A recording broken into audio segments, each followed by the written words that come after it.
So what's the argument?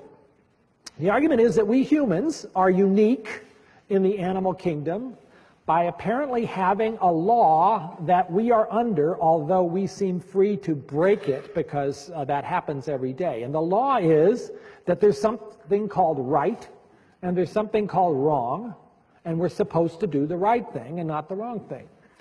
Again, we break that law. When we do, what do? We make an excuse, which only means we believe the law must be true and we're trying to be let off the hook. Now, people will quickly object, now wait a minute.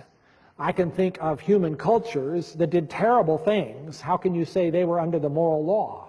Well, if you go and study those cultures, you will find out that the things that we consider terrible were in their column called right because of various cultural expectations. So clearly the moral law is universal, but it is influenced in terms of particular actions and how they size up in the right and wrong assessment.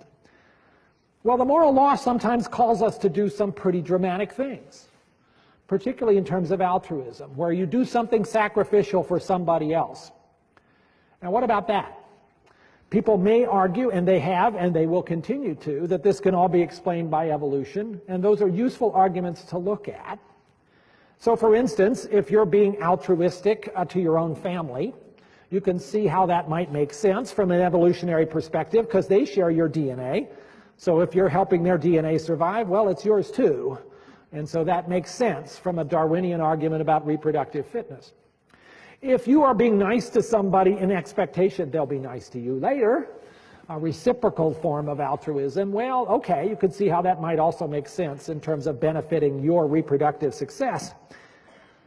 You can even make arguments, as Martin Nowak has at Harvard, that if you do computer modeling of things like the prisoner's dilemma, you can come up with motivations for entire groups to behave altruistically toward each other. But a consequence of that, and all the other models that have been put together, is that you still have to be hostile to people who are not in your group. Otherwise, the whole thing falls apart as far as the evolutionary drive for successful competition. Well, does that fit? Is that what we see in our own experience? Where are those circumstances where we think the moral law has been most dramatically at work? I would submit they are not when we're being just nice to our family, or just nice to people who are going to be nice to us, or even just when we're being nice to other people in our own group. The things that strike us, that cause us to marvel and to say, that's what human nobility is all about, are when that radical altruism extends beyond those categories. When you see Mother Teresa and the streets of Calcutta picking up the dying. When you see Oskar Schindler risking his life to save Jews from the Holocaust. When you see the Good Samaritan. Or when you see Wesley Autry. Wesley Autry, a construction worker, African-American, standing on the subway platform in New York City. And next to him, a young man, a graduate student, went into an epileptic seizure. And to the horror of everybody standing there, the student fell onto the tracks in front of an oncoming train. With only a split second to make a decision, Wesley jumped onto the tracks as well, pulled the student, still having the seizure, in that small space in between the tracks, covered him with his own body, and the train rolled over both of them. And miraculously, there was just enough clearance for them both to survive. And here's a picture of the next day, as Wesley describes the situation, standing next to the young man's father. This was clearly radical altruism. These people were of no acquaintance of each other, had no likelihood of seeing each other in any other circumstance, and belonged to different groups as we seem to define them here in our society, one being African American, one being white.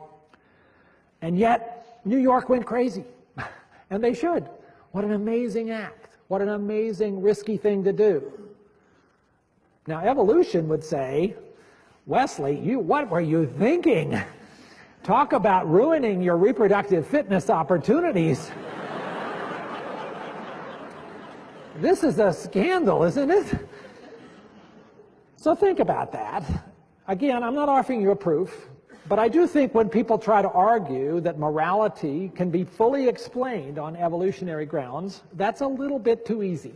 That's a little bit too much of a just so story. And perhaps it might ought to be thought about as potentially having some other reflected reason for its presence.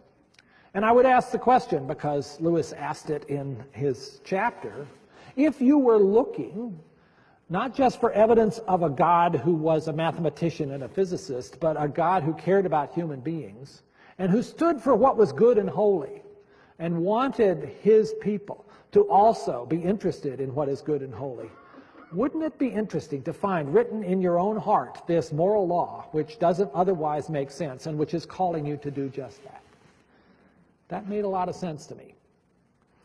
So after going through these arguments over the course of a couple of years, and it was that long, fighting them, oftentimes wishing that I had never started down this road because it was leading me a place I wasn't sure I wanted to go, I began to realize that I had a certain series of immutable issues that were leading me in the direction of awe of something greater than myself, reflected here by this phrase from Immanuel Kant, the philosopher. Two things fill me with constantly increasing admiration and awe. The longer and more earnestly I reflect on them, the starry heavens without and the moral law within.